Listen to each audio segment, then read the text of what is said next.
بسم الله الرحمن الرحیم. در مضمون فیزیولوژی در خدمت شما هستیم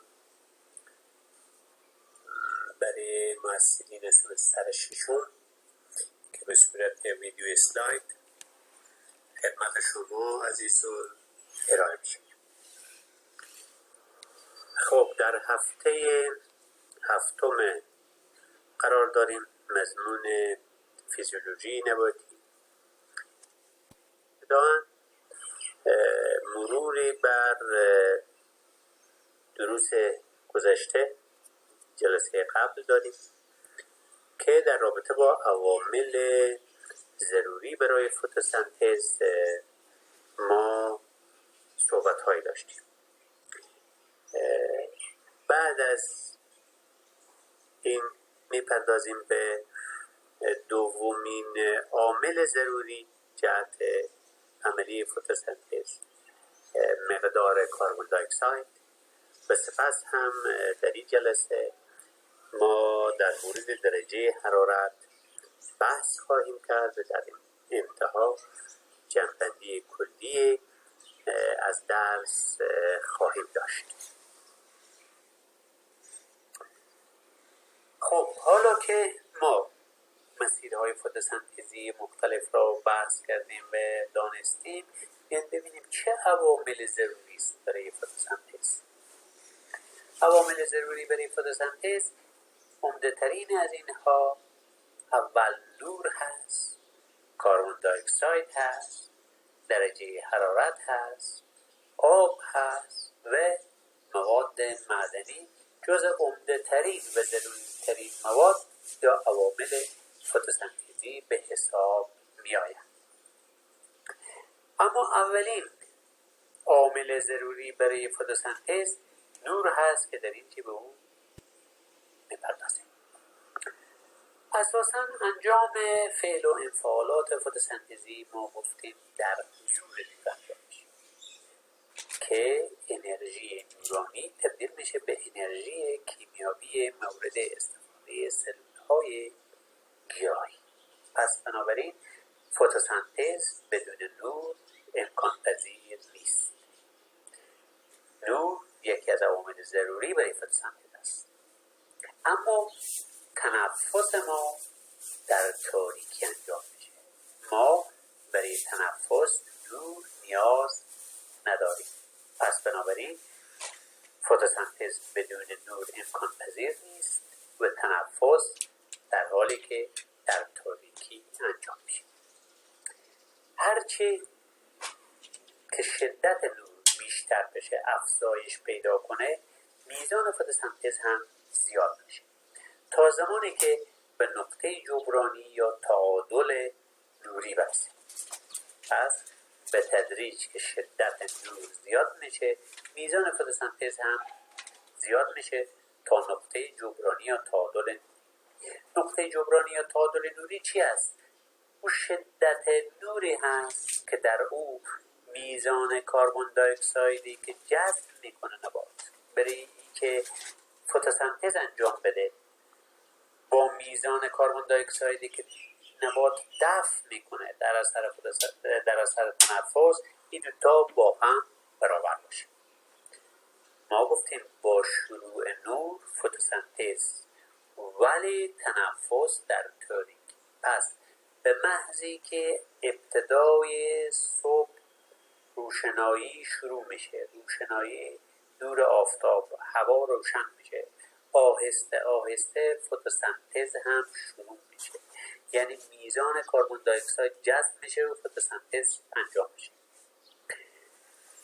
در مرحله میرسه در تاریکی خودش شب نبات فقط تنفس انجام میده. به تدریج مقدار کربن دی اکسایدی که نبات میگیره که فتوسنتز کنه با میزان کربن دی اکسایدی که در عملیه تنفس آزاد میشه، این دوتا با هم برابر میشن. وقتی که این میزان برابر شد، این تحت عنوان CER میگن، یعنی C کاربن E exchange rate، یعنی میزان تبادل کربن دی اکساید.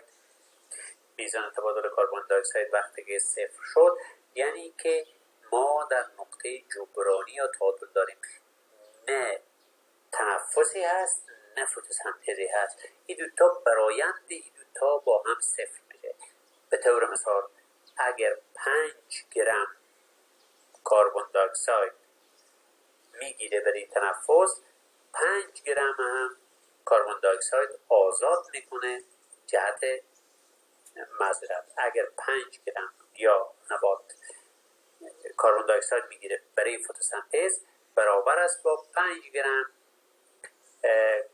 کربن دی اکسایدی که آزاد میکنه در اثر تنفس. بنابراین برایند این دوتا صفر است. یعنی در این نقطه عملا گیاه نه وزن اضافه میکنه نه وزن کم میکنه.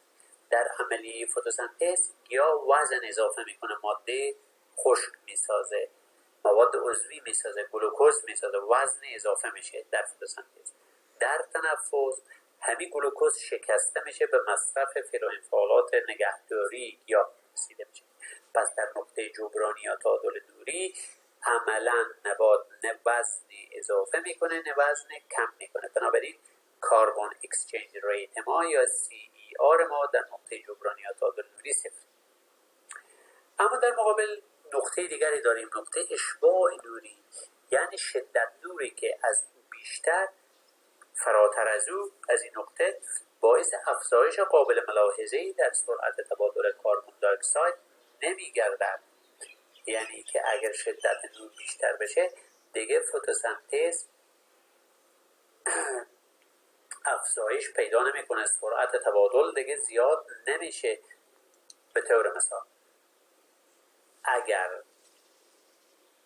ظهر به حد اکثر میزان شدت نور ما میرسیم، ساعت 10 هم تقریبا از برخی گیان فضا از ساعت 10 تا ساعت 2 هر چه شدت نور بیشتر بشه، مقدار فتوسنتزی که انجام میده به طور مثال همون 5 چی هست؟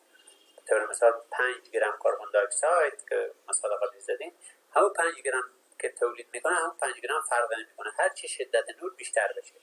پس میگیم گیاه در این نقطه رسیده به نقطه اشباع دوری.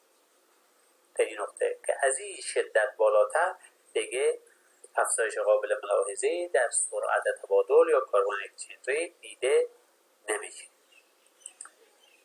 خب حالا که به این تعریف ما آگاهی پیدا کردیم، میبینیم که گونه های مختلف، انواع مختلف نباتات نسبت به شدت نور عکس‌العمل یا واکنش متفاوتی دارند. برخی از اونها سایه پسند هستند، نور اندکی فتوسنتز میکنند، برخی آفتاب دوست هستند. بنابراین گونه های متفاوت نسبت به شدت های مختلف نور عکس‌العمل های متفاوتی دارند. بسیاری از گونه ها قادرند حتی در سطح نور معادل نور کامل خورشید بر شدت فتوسنتز خود افزایش بدن و هر چه شدت نور زیادتر بشه میزان فتوسنتز از اونها هم افزایش میشه. اغلب گونه های سیسی ما قبل از رسیدن به نور کامل خورشید به اشباع نوری میرسن. بنابراین این ما اینطوری میتونیم بگیم که فرضاً نباتات ما برخی از اینها نیاز کامل به نور کامل خورشید ندارند. به طور مثال لوبیای ما یک نبات هست که نور خیلی زیاد نمیخواد، در کنار جواری در سایه جواری اگر همون مقدار نوری هم به او برسه، جواری یک گیاه از این جثه هست، میتونه به زندگی خود ادامه بده. شبدر میتونه در کنار که کوتاه هست میتونه در کنار جو و یا در کنار گندم به راحتی رشد کنه و از اون نور کم استفاده کنه. پس اینا گیاهان سیسی هستن که نیازی به قبل از اینکه به نور کامل خورشید برسن به اشباع نوری میرسن. اما گونه های سیشار ما اشباع نوری ندارن. هرچه شدت نور بیشتر بشه اینها میزان اکسچنج کربن اکسچنج ریت از اینا افزایش پیدا میکنه، میزان فتوسنتز از اینا افزایش پیدا میکنه، ثابت نمیمانه. بنابراین هست که مثل جواری، سرخم و به حساب نیشکر و اینها در تابستان ها شدت نور بسیار زیاد هست. اینها میزان فتوسنتز از اینها هم زیاد است، میزان ماده عضوی و ماده خشکی که تولید میکنن زیاد هست. خب اما دومین عامل مؤثر ضروری جهت فتوسنتز عبارت است از میزان یا غلظت کربن دی اکسایدی که در هوا وجود دارد. همونطور که میتونیم حدود 78%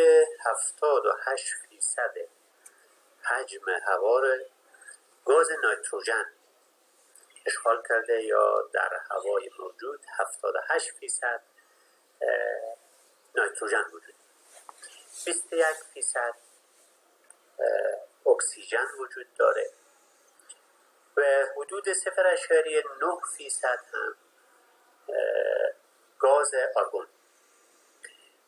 مقدار کربن دی اکساید موجود در هوا یک مقدار بسیار کمی هست، یعنی حدود 340 ppm parts per million و یا ای که 0.034%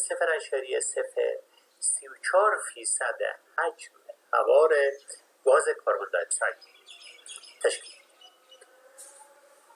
با وجودی که مقدار گاز کربن دی اکساید در هوای موجود اطراف ما و کره زمین بسیار اندک هست، اما کلیه عملیات فتوسنتز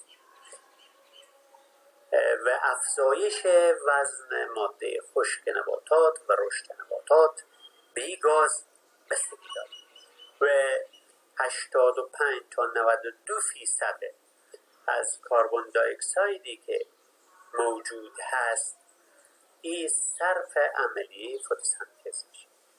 بنابراین این گاز برای ما بسیار حائز اهمیت است، با وجودی که مقدار از این بسیار کم هست و بر اساس همین مقدار کم هست که زندگی بر روی کره زمین امکان پذیر شده و بدون فتوسنتز زندگی امکان پذیر نمی باشد. افزایش مقدار کربن دی اکساید در کره زمین و در اتمسفری که ما وجود داریم طی سالیان گذشته، طی قرن گذشته افزایش پیدا کرد.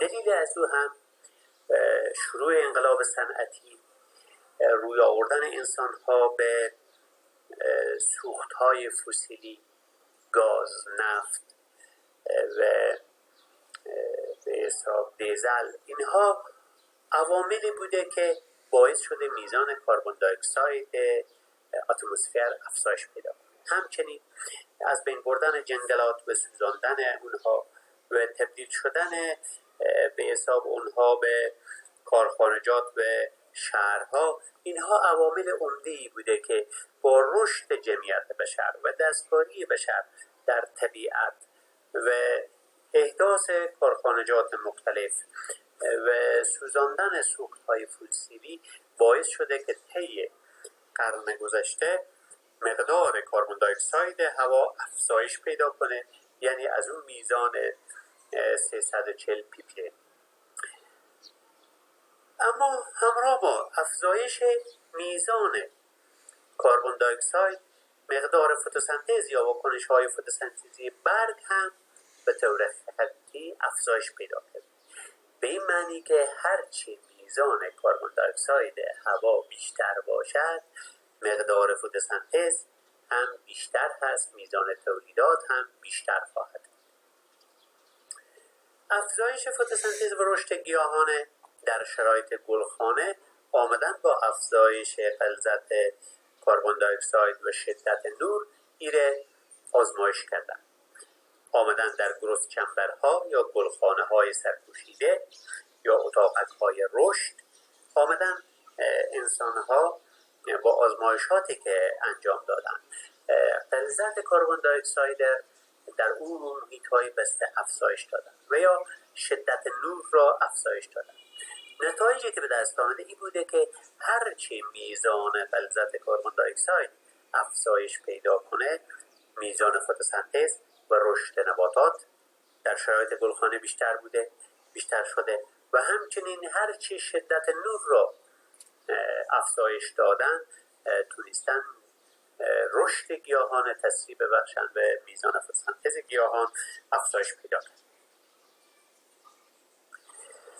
چون که در شکل‌ها مشاهده میشه، در شکل سمت چپ روند تغییرات میزان کربن دی اکساید را تا از سال 1860 تا 1980 تقریبا روالی بوده که نشون داده به واقعی هست و بعد از 1980 پیش بینی کرده به صورت نقطه چین که روند میزان افزایش غلظت کربن دی اکساید به چه روالی خواهد بود. روند افزایش ازی به طوری که پیش بینی شده در سال 2020 مقدار کربن دی اکساید جو یا هوا از 340 پی پی امی که در سال 1980 بوده به حدود 500 یا 480 پی پی ام خواهد رسید.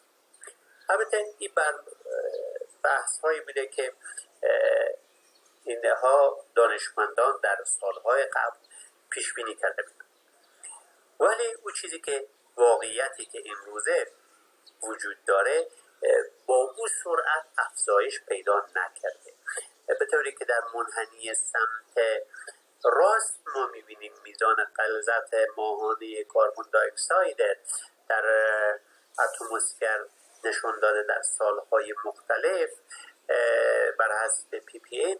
میبینیم از سال 2015 حدود 400 رسیده، 400 پی پی ام و در سال 2019 به تقریبا حدود 420 پی پی ام این روال افزایش پیدا کرده، در حالی که منحنی نقطه چین برای ما نشان میده که تغییرات ماهانه در یک سال متفاوت بوده. در ماه‌های اولیه سال مقدار کمتر، در ماه‌های به حساب ربع اول سال به حد اکثر و در ربع آخر سال به حد اقل رسیده. نقطه‌های سرخ رنگ بیانگر تغییرات ماهانه کربن دی اکساید در سالهای مختلف در دنیا را به ما نشان میده. با این پیش بینی ها خب به طور کل ما در نظر بگیریم از سال 1860 تا سال 2019 میزان غلظت کربن دی اکساید در هوا افزایش پیدا کرد.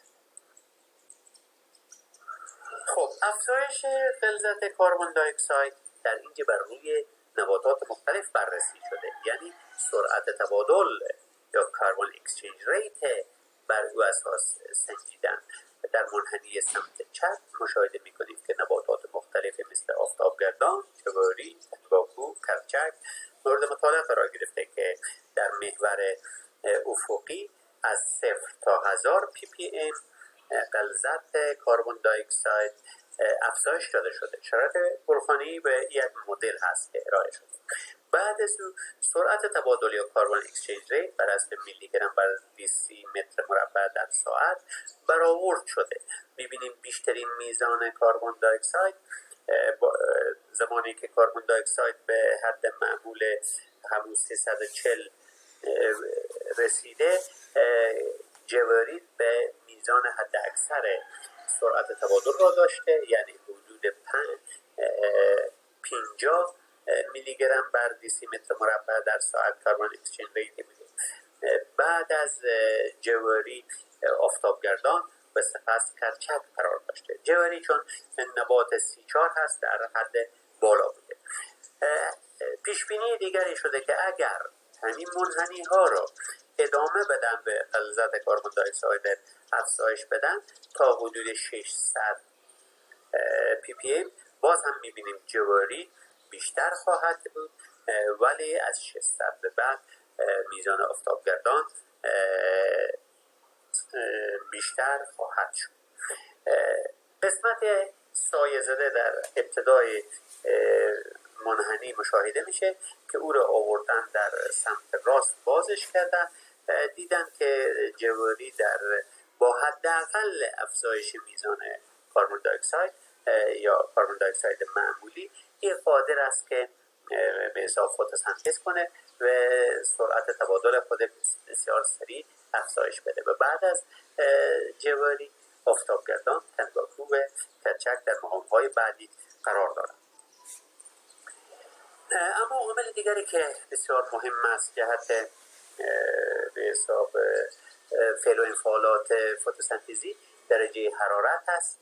واکنش های دودی و فسفوریلیسیون فتوسنتز در یک دامنه درجه حرارتی خاص که مخصوص رشد نبات هست اینها انجام میشه و تحت تاثیر درجه حرارت ها قرار نمیگیره. بنابراین هر نباتی رشد از او در یک محدوده خاص درجه حرارت است. به طور مثال گندم بین فرضاً 0 درجه یا حدود 2 درجه ما حساب کنیم 2 تا 5 درجه تا حدود فرضاً 25 درجه حد اکثر رشد ازی هست که ختم میشه، به طوری که در زمستان ها اینها فعالیت دارن و در بهار در حدود 25 درجه 20 درجه 25 درجه که درجه حرارت میشه زمان برداشت. پس بنابراین واکنش های فتوسنتزی گندم هم در این محدوده در این دامنه درجه حرارتی رشد میکنه. از این بالاتر دیگه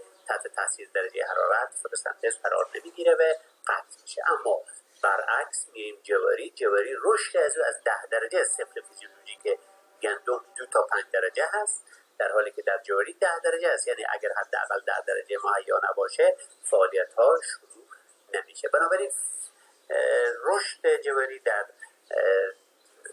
تابستان میفته و به راحتی میتونه درجه حرارت های بالای 35 درجه 40 درجه و حتی شاید هم بیشتر رو تحمل کنه. مرحله تثبیت کربن دی اکساید هم تحت تاثیر آنزیم ها کنترل میشه. بنابراین در فعل و انفعالات کیمیایی با افزایش درجه حرارت سرعت واکنش های کیمیایی افزایش پیدا میکنه، مشروط بر این که درجه حرارت باعث تخریب آنزیم ها و یا تجزیه آنزیم ها نشه. دلیل ای که رشد گندم تمام میشه در 25 درجه ای است که آنزیم های فتوسنتزی از او قادر نیستن که دیگه به رشد و فتوسنتز خود ادامه بدن، در حالی که آنزیم های مورد استفاده در عملیه فتوسنتز در جواری میای در محدوده های 35 درجه با راحتی میتونه اینها رو تحمل کنه و از حالت طبیعی خارج نشه و به رشد خود ادامه بده. خب افزایش درجه حرارت باعث افزایش سرعت تنفس میشه، یعنی همچنان که درجه حرارت زیاد میشه میزان تنفس نبات هم علاوه بر اینکه فتوسنتز افزایش پیدا میکنه تنفس هم افزایش پیدا میکنه و از طرف دیگه خود افزایش درجه حرارت باعث میشه که حلالیت کربن دی اکساید گفتیم کم بشه و در نتیجه تنفس نوری با افزایش درجه حرارت اتفاق میفته و مسیر تغییر میکنه و به جایی که کربن دی اکساید وارد سایکل کالوین بشه میای اکسیژن جای از اون میگیره و افزایش تنفس نوری. پس به همین دلیل میزان کاربن اکسچنج ریت یا سرعت تبادل کربن دی اکساید در گونه های C3 نسبت به گونه های C4 در درجه حرارت های بالاتر کمتر هست. یعنی میزان فتوسنتز در گیاهان C3 در درجه حرارت های بالاتر کمتر نسبت به گیاهان 4. در اینجا هم منحنی هست نشان داده شده در رابطه با میزان فتوسنتز کل نبات با افزایش درجه حرارت در محور افقی درجه حرارت و محور عمودی میزان فتوسنتز یا بر حسب کاربن اکسچنج ریت هست یا میلی گرم کربن دی اکساید بر حسب وزن خشک در ساعت نشان میده که با افزایش درجه حرارت فتوسنتز کل افزایش پیدا میکنه، به طوری که در 20 درجه این چیزی که انجام شده بر روی یک نباتی هست به نام بروفیلون انجام شده و این به حساب اندازه گیری کردن فتوسنتز کل نبات با 20 تا 20 درجه و حد اکثر یا 25 درجه به حد اکثر میزان فتوسنتز خود نبات میرسه که حدود 4.5 تا 5 میلی گرم کربن دی اکساید بر گرم در ساعت هست. خب اما همراه با افزایش فتوسنتز یه مقدار کل فتوسنتز است. مقدار از فتوسنتز با افزایش درجه حرارت تنفس هم افزایش پیدا میکنه.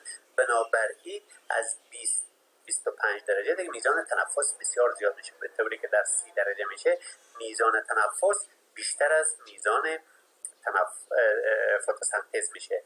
یعنی که نبات از ذخیره مواد ساخته شده خود صرف تنفس میکنه. بنابراین نباتات در درجه حرارت ها خاص میتونن فعالیت های خود به حساب محدود کنن و در یک درجه حرارت های خاص بعد اکثر فتوسنتز برسن و از اون بیشتر میزان تنفس از اونها هم افزایش خواهد یافت و در نتیجه از ذخیره مواد فتوسنتزی خود استفاده خواهند کرد و کاهش وزن خواهند داشت. خب در اینجا میرسیم به پایان مطالب ارائه شده در این جلسه. اگر سوالی باشه ما در خدمت هستیم. به طور خلاصه در این قسمت گفتیم که عوامل مختلف مؤثر بر فتوسنتز را بحث کردیم. در جلسه اول در رابطه با مقدار کربن دی اکساید صحبت کردیم و همچنین در این جلسه اول در رابطه با مقدار نور که عامل اصلی بود صحبت کردیم و در این جلسه در رابطه با مقدار کربن دی اکساید تاثیر درجه حرارت بر میزان فتوسنتز بحث کردیم. خیلی تشکر، خسته نباشیم و روز شما خوش.